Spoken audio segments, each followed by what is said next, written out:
BSN Pharmacology, third semester, Unit 2, Lecture number 3B, that is antiviral drugs. इसके पहले हम antibacterial drugs पढ़ चुके हैं, अब स्टार्ट करते हैं एंटीवायरल ड्रग्स। सबसे पहले कुछ ऑब्जेक्टिव्स हैं। Most commonly used categories of antiviral drugs that are used to treat viral infections.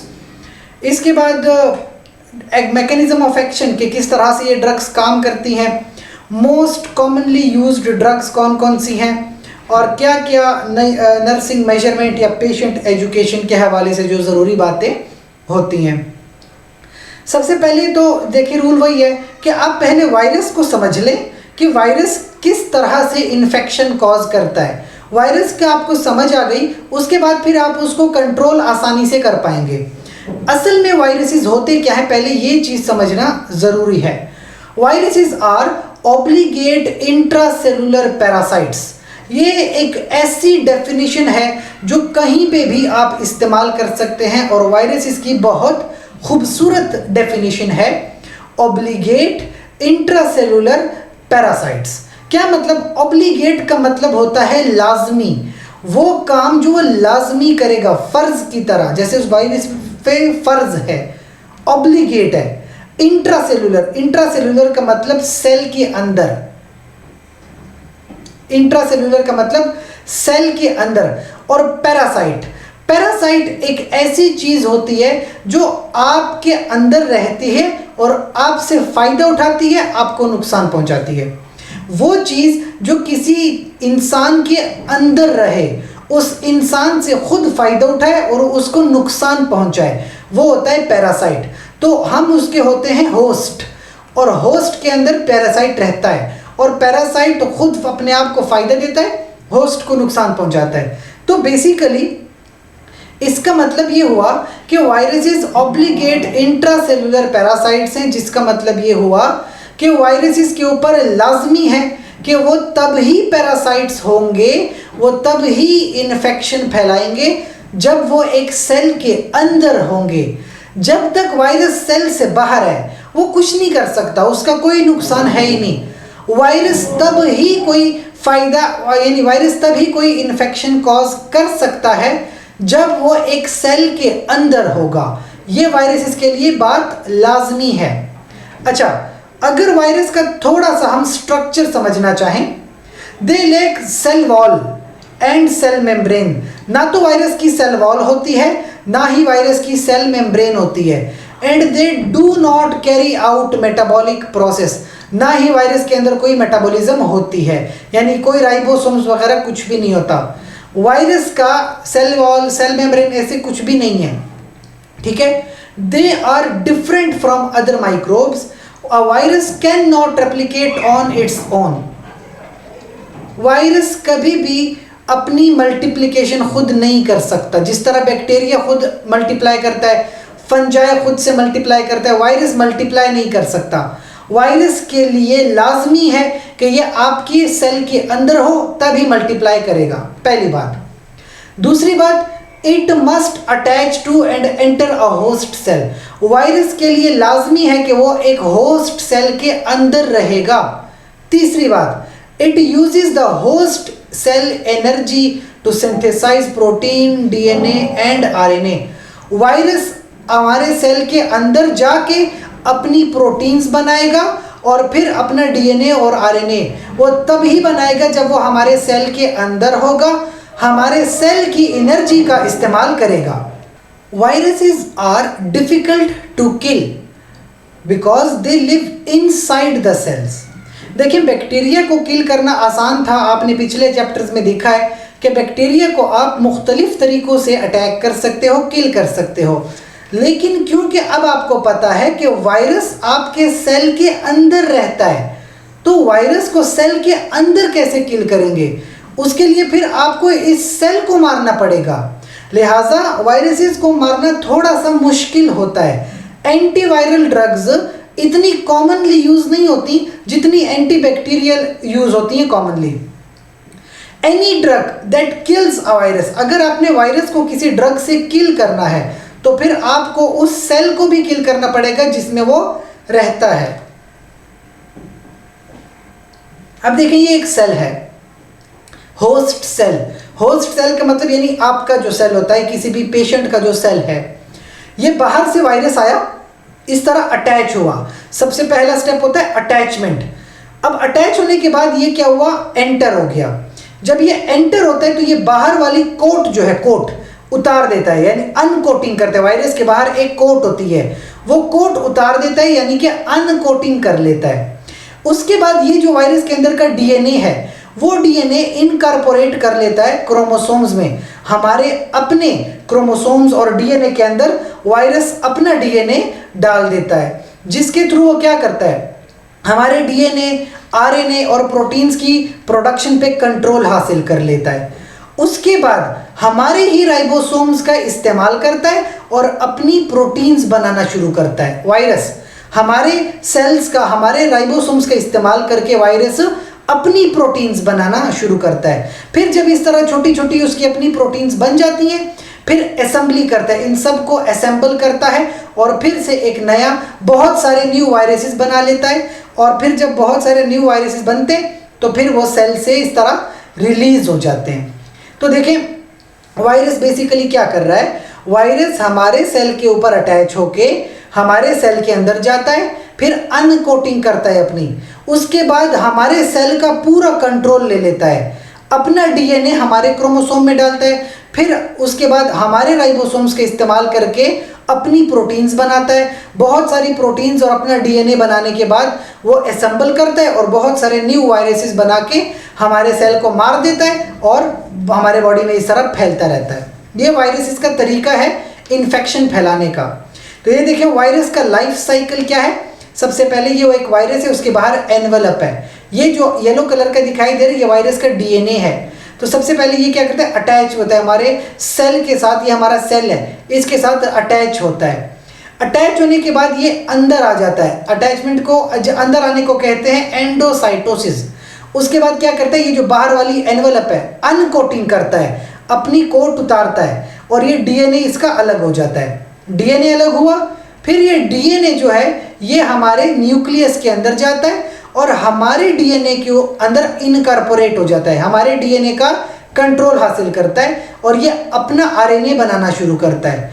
यानी वायरस हमारे डीएनए का इस्तेमाल करके अपना आरएनए बनाता है और उस आरएनए से फिर वो प्रोटीन्स बनाता है। प्रोटीन्स के लिए राइबोसोम्स चाहिए, तो हमारे अपने राइबोसोम्स का इस्तेमाल करके वायरस अपनी प्रोटीन्स बनाना शुरू करता है। अपना डीएनए उसने पहले ही बना लिया है, तो फिर इस तरह से पैकेजिंग करता है, असेंबल करते हैं और इस तरह न्यू वायरसेस को रिलीज कर देता है। फिर ये न्यू वायरसेस मजीद सेल्स को इन्फेक्शन फैलाते हैं। इस तरह वायरस अपना लाइफ साइकिल चला रहा होता है। तो इस तरह वायरस अपने इन्फेक्शंस फैलाता है। अब ये जो वायरल इन्फेक्शंस हैं, सबसे पहले तो कॉम्पिटेंट इम्यून सिस्टम अगर इंसान का है, अगर अपना इम्यून सिस्टम ठीक काम कर रहा है, कॉम्पिटेंट है, तो it is a best response to viral infections. यानी हमारा इम्यून सिस्टम वायरसेस को खुद से मार देता है, हमें डायरेक्टली एंटीवायरल ड्रग्स खाने की ज़रूरत नहीं है। A well functioning immune system, जिस इंसान का इम्यून सिस्टम बेहतरीन काम कर रहा है, वो खुद से ही वायरस को एलिमिनेट करता है और वायरस को डिस्ट्रॉय कर लेता है। दैट्स वाई वायरल इन्फेक्शंस खुद ही 3-4 दिन में ठीक हो जाते हैं।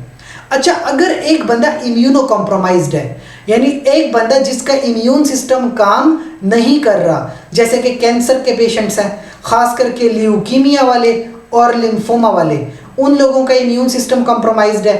फिर जिन लोगों का ट्रांसप्लांट किया जाता है, ट्रांसप्लांट वाले लोगों को स्टेरॉइड्स दी जाती हैं, और जब जिन लोगों को स्टेरॉइड मिलती है ना, स्टेरॉइड्स इम्यून सिस्टम को वीक कर देती हैं। तो जब इम्यून सिस्टम वीक हो जाएगा तो पेशेंट इम्यूनो कॉम्प्रोमाइज्ड होगा, तो उसमें वायरल इन्फेक्शंस फैलेंगे।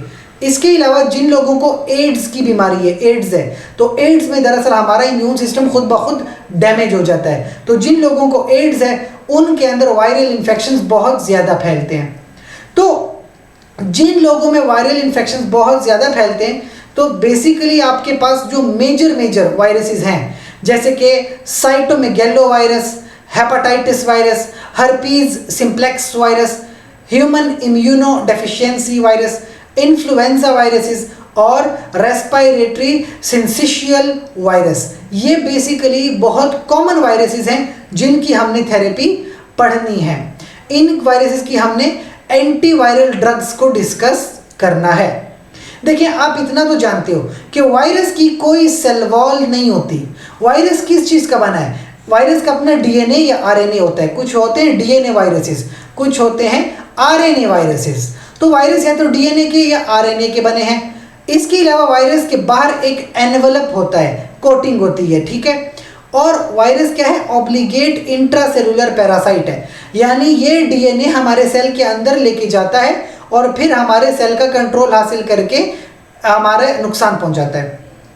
ये अपनी कोई मेटाबॉलिक मशीनरी इनकी नहीं होती, ये हमारे सेल्स की मेटाबॉलिक मशीनरी को इस्तेमाल करता है, हमारे ही राइबोसोम्स का इस्तेमाल करता है और अपनी प्रोटीन्स बनाता है।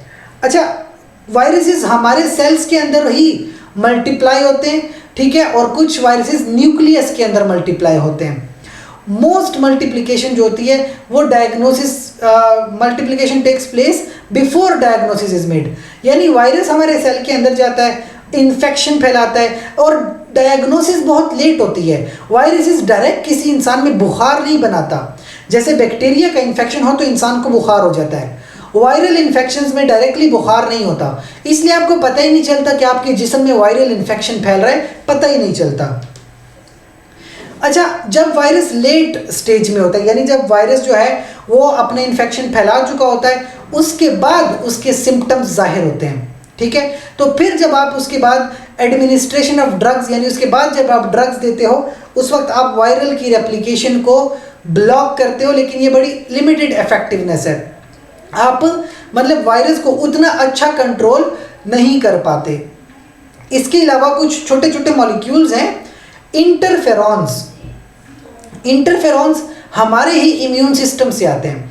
हमारा ही इम्यून सिस्टम जो होस्ट होता है, यानी इंसान होस्ट है, interferons are released by the host. हम खुद इंटरफेरॉन्स रिलीज करते हैं और वायरल इन्वेजन, जिस इंसान को वायरस का इन्फेक्शन हो वो इंटरफेरॉन्स रिलीज करता है और फिर ये इंटरफेरॉन्स क्या करते हैं? ये वायरस की रेप्लिकेशन को रोकते हैं। हमारी सेल्स हमारे खुद इंटरफेरॉन्स वायरस को रोकते हैं, बाहर से डायरेक्टली मेडिसिन लेने की ज़रूरत नहीं होती।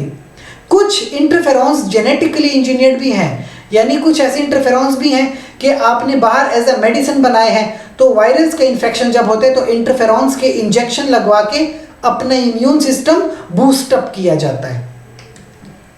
अच्छा, मैनी एंटीवायरल ड्रग्स जो होती हैं वो प्यूरिन्स और पिरिमिडीन्स की एनालॉग हैं। देखिए, बात समझें, वायरस का स्ट्रक्चर क्या है? या तो वायरस का स्ट्रक्चर का डीएनए होता है या वायरस के अंदर आरएनए होता है। तो आपने अटैक भी किस पे करना है? या डीएनए पे या आरएनए पे आपने अटैक करना है। तो जो आपकी ड्रग्स होती है ना, वो या तो प्यूरिन्स के एनालॉग है या पिरिमिडीन्स के एनालॉग है। प्यूरिन्स पिरिमिडीन्स क्या है? एडेनिन, गुआनिन, ये प्यूरिन्स हैं। थाइमीन, साइटोसिन, ये पिरिमिडीन्स हैं। इन्हीं से न्यूक्लियोटाइड्स बनते हैं और न्यूक्लियोटाइड से फिर डीएनए और आरएनए बनता है। लिहाजा आपकी जो ड्रग्स हैं वो इसी प्यूरिन्स और पिरिमिडीन्स को ही रोकती हैं। ज़्यादातर जो एंटीवायरल ड्रग्स होती हैं प्रो ड्रग्स होती हैं, यानी पहले एक्टिव नहीं होती, हमारे अंदर जाएंगी, फिर हमारे अंदर फॉस्फोराइलेट होंगी, हमारे एंजाइम्स के इस्तेमाल करके फॉस्फोराइलेट होंगी, चाहे वायरल की एंजाइम्स हो चाहे हमारे सेल्स की एंजाइम हो, और फिर ये ड्रग्स एक्टिव हो जाती हैं। एंटीवायरल एजेंट्स जो होते हैं, जो वायरस को मारते हैं, वो भी दरअसल करते क्या हैं? वायरस की रेप्लिकेशन को स्टॉप करते हैं, वायरस को मजीद ग्रो होने नहीं देते। कुछ की कैरेक्टरिस्टिक्स हैं एंटीवायरल ड्रग्स की कि जब ये हमारी बॉडी में जाएं तो ये हमारे सेल्स के अंदर जाती हैं, वो सेल्स जिनके अंदर वायरस होता है, यानी ये उन सेल्स के ऊपर अटैक करती हैं जिनके अंदर वायरस घुसा होता है। दूसरा, interfere with viral nucleic acid synthesis और रेगुलेशन।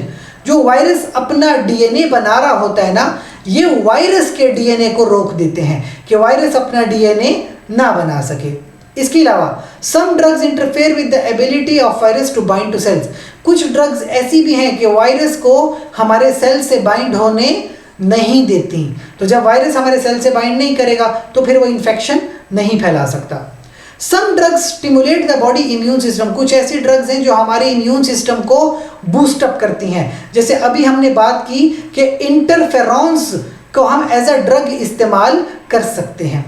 बेस्ट रिस्पॉन्स जो है एंटीवायरल ड्रग्स का वो उन पेशेंट्स में होता है जिनका इम्यून सिस्टम कॉम्पिटेंट हो। यानी अगर मुझे फ़र्ज़ कीजिए वायरस का इन्फेक्शन होता है तो मेरा इम्यून सिस्टम बिल्कुल ठीक है, तो अगर मुझे एंटीवायरल ड्रग दी जाएगी तो मैं बहुत अच्छा रिस्पॉन्ड करूंगा। और जिस बंदे का इम्यून सिस्टम वीक है वो बंदा एंटीवायरल ड्रग को अच्छी तरह रिस्पॉन्ड नहीं कर सकता। अ हेल्दी इम्यून सिस्टम, जिस इंसान का इम्यून सिस्टम अच्छा होता है वो बड़ा सिनर्जिस्टिकली काम करता है ड्रग्स के साथ। यानी ड्रग्स भी होंगी और इम्यून सिस्टम भी हेल्दी होगा तो वायरस को बिल्कुल एलिमिनेट कर दिया जाएगा। ये देखिए एक बार फिर से आपको समझाया जा रहा है कि ये वायरस है, ये वायरस हमारे सेल के ऊपर बाइंड करता है और फिर सेल के अंदर पेनिट्रेट करता है। ठीक है, तो सबसे पहले तो वायरस की पेनिट्रेशन को आप स्टॉप करवा सकते हैं। आपके पास ड्रग है एनफुविरिटाइड। एनफुविरिटाइड क्या करती है? वायरस की एंट्री सेल के अंदर बंद करवा देती है। अच्छा फर्ज कीजिए वायरस हमारे सेल के अंदर आ गया तो सबसे पहला काम अनकोटिंग था, तो आप इस वायरस की अनकोटिंग को रोक सकते हो। एक ड्रग होती है एमेंटाडीन, वो वायरस की अनकोटिंग को रोक सकता है। अच्छा चलिए इसके बाद का अगला स्टेप क्या है? Early protein synthesis. वायरस जब अपनी प्रोटीन्स बनाता है ना तो आप इस वायरस की प्रोटीन्स को भी बंद करवा सकते हो। एक ड्रग होती है फॉर्मीविरिसन। फॉर्मीविरिसन क्या करती है? वायरस की प्रोटीन्स को स्टॉप करवा देती है। अच्छा चलिए अगर वायरस प्रोटीन्स भी बना लेता है और वायरस अपना डीएनए भी बनाता है तो आप वायरस के डीएनए को भी स्टॉप करवा सकते हो। जैसे कि प्यूरिन्स और पिरिमिडीन्स हैं, इसके एनालॉग होते हैं और वो वायरस के डीएनए को बंद करवा देते हैं। डीएनए बनाने के बाद वायरस कुछ एंड पे फिर से कुछ प्रोटीन्स बनाने की कोशिश करता है, तो वो जो एंड पे वायरस अपनी प्रोटीन्स बनाता है लेट प्रोटीन्स, आप उन लेट प्रोटीन्स को भी बंद कर सकते हो। जैसे मेथिसाजोन। मेथिसाजोन एक ड्रग होती है जो वायरस की लेट प्रोटीन्स को स्टॉप करवा देता है। अच्छा जब वायरस प्रोटीन बना भी ले तो उसकी असेंबली बड़ी ज़रूरी है कि वो प्रोटीन्स और डीएनए कि एक तरफ उसने प्रोटीन बनाई एक तरफ उसने डीएनए बनाया, तो इन दोनों को असेंबल करना ज़रूरी है। तो आप इनकी असेंबली को रोक सकते हो। रिफेम्पिन ड्रग इस्तेमाल करके आप इनकी असेंबली को भी रोक सकते हो। और एंड पे क्या होता है? वायरस आपकी सेल से रिलीज होकर मजीद अटैक करता है, तो आप इस वायरस के रिलीज को भी बंद करवा सकते हो। न्यूरामिनिडेज इनहिबिटर्स ड्रग्स होती हैं, न्यूरामिनिडेज इनहिबिटर्स इस असेंबली को रोक सकती हैं। तो आप ये देखिए वायरस को हर एक स्टेप के ऊपर आप उसकी ग्रोथ को रोक सकते हो। आपके पास बहुत सारे ड्रग्स अवेलेबल हैं। सो बेसिकली जो इस चैप्टर में हमने जो वायरसेस उनके इन्फेक्शंस और ट्रीटमेंट को पढ़ना है। सबसे पहले तो रेस्पिरेटरी वायरल इन्फेक्शंस, ऐसे वायरसेस जो हमारे रेस्पिरेटरी सिस्टम को अटैक करते हैं। इन्फ्लुएंजा वायरस ट्रीटमेंट और रेस्पिरेटरी सिंसिशियल वायरस ट्रीटमेंट, पहली चीज़ ये आप एक पार्ट में डिस्कस करोगे। दूसरे पार्ट में हम बात करेंगे हर्पीज वायरस का ट्रीटमेंट और साइटोमेगेलो वायरस का ट्रीटमेंट। तीसरे पार्ट में हम बात करेंगे हेपेटाइटिस बी वायरस ट्रीटमेंट और लास्ट पार्ट में डिस्कस करेंगे HIV एंड एड्स का ट्रीटमेंट। और उसके बाद मैं आपको कुछ ज़रूरी MCQs पढ़ाऊंगा जो आपके पेपर के लिए बहुत ज़रूरी हैं।